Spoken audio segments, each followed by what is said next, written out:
Okay ji, welcome back to next unit. Unit is unit number 93. In this unit, it is tell that with and without, who, which and what क्या difference है sentences में और क्या जो है वो meaning change होते हैं, ये किस तरह से होते हैं और सेंटेंसेस वो क्लॉजेज वो कैसे बनती हैं जिनमें हु यूज़ होता है, जो विदाउट हु और दैट और विच होती है और कौन सी होती हैं. एग्जांपल्स देखें. The women who lives next door is a doctor. ठीक है. द वोमेन दैट लिव्स, मतलब ऐसे भी हो सकता है, मतलब दैट और हु आप कुछ भी यूज़ कर सकते हो. The women lives next door, ये सब्जेक्ट हो गया. इज़ अ डॉक्टर, ये जो है वो उसकी क्लैरिफाई करती है उसको. Where is the cheese that was in fridge. ठीक है, या which was in the fridge. इस तरह से यू मस्ट यूज़. अब यहाँ क्या है, हु, दैट या विच, इनका इस्तेमाल लाजमी है. अगर नहीं करते तो इसके बगैर सेंटेंस की सेंस ही चेंज हो जाती है. लेकिन सम टाइम क्या होता है, हु, दैट और विच यही सब ऑब्जेक्ट होते हैं वर्ब का. For example, the women who I wanted to see was away on holiday. अब ये हु वही women, the women who I wanted to see was away on holiday, वही जिस औरत से मैं मिलना चाहता था वो छुट्टी पे थी. यही ये वर्ब के तौर पे भी काम कर रहा है और यही जो है वो वर्ब का ही सब्जेक्ट जो है वो यही है. ठीक है, यानी इसमें वर्ब क्या है, you want to see that women, लेकिन किसको, जिसको आप मिलना चाह रहे थे.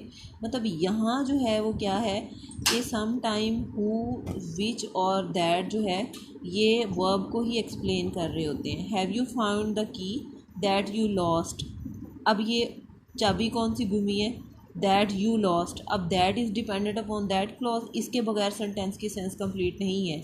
सो यहाँ पे ये बात कन्फेस की गई है. When who, that, which is the object and you can leave it out. ये तो वो है कि जहाँ पे इसके बगैर जो है वो सेंटेंस की सेंस कंप्लीट नहीं होती. फिर उसने ये कहा है कि कुछ सेंटेंसेस ऐसे होते हैं, who, that, which is the sub object and you can leave it out, इसके बगैर भी गुजारा हो सकता है. कैसे, the women I wanted to see was away. ठीक है.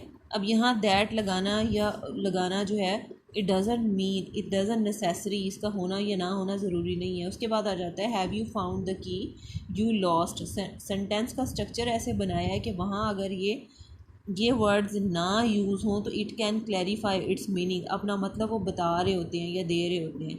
नेक्स्ट सेंटेंस में देखें, the dress Lisa bought doesn't fit her very well. यही सेंटेंस ऐसे भी हो सकता है, the dress that was Lisa bought doesn't fit very well.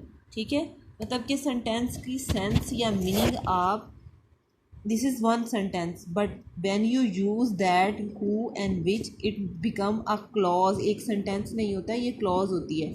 और क्लॉज जो है उसको क्लैरिफाई करने के लिए ये वर्ड्स जो हैं वो लिखना ज़रूरी होते हैं. मतलब क्लॉज इन सेंटेंसेस से ही बनती है, लेकिन इसको आप स्ट्रक्चर चेंज करके इन वर्ड्स के बगैर भी जो है वो लिखा जा सकता है. Note the position of the prepositions in relative clause के. अब है कि इन वर्ड्स के साथ कुछ प्रेपोजिशंस भी इस्तेमाल होते हैं जो कि सेंटेंस की सेंस को जो है वो क्लियर करते हैं. जैसे कि Tom is talking to a woman, do you know her, मतलब कि talking to, it's another clause. Do you know the woman who that Tom is talking to. बात इस तरह से भी पूछी जा सकती है. I slept in a bed last night, it was very comfortable. यही बात ऐसे भी हो सकती थी, the bed slept in last night wasn't very comfortable. Means के it depend upon you what you are using. लेकिन आप जिस तरह से भी उसको यूज़ करोगे वहाँ डिपेंडेंसी और क्लॉजेस के डिफ्रेंशिएट को क्लैरिफाई करने के लिए आप हु, विच और दैट यूज़ करते हो. बट यही sentence structure simply in a form of sentence भी डिस्क्राइब हो सकता है. डी कैटेगरी पे आए, you can't use what in sentences like these. अच्छा जी, अब ये बात है कि इन्हीं सेंटेंसेस में या क्लॉजेस में व्हाट ऐसे इस्तेमाल नहीं होता कंकैटिनेशन के लिए. जैसे कि everything that they said was true, जो भी उन्होंने कहा वो सच था, लेकिन इसी की जगह व्हाट इस्तेमाल जो है वो आप नहीं कर सकते हो. ऐसे ही I gave her all the money that I had, यहाँ दैट की जगह व्हाट नहीं आप इस्तेमाल कर सकते हो. ठीक है, it's not clear it's sense. Hope so you are clear about it.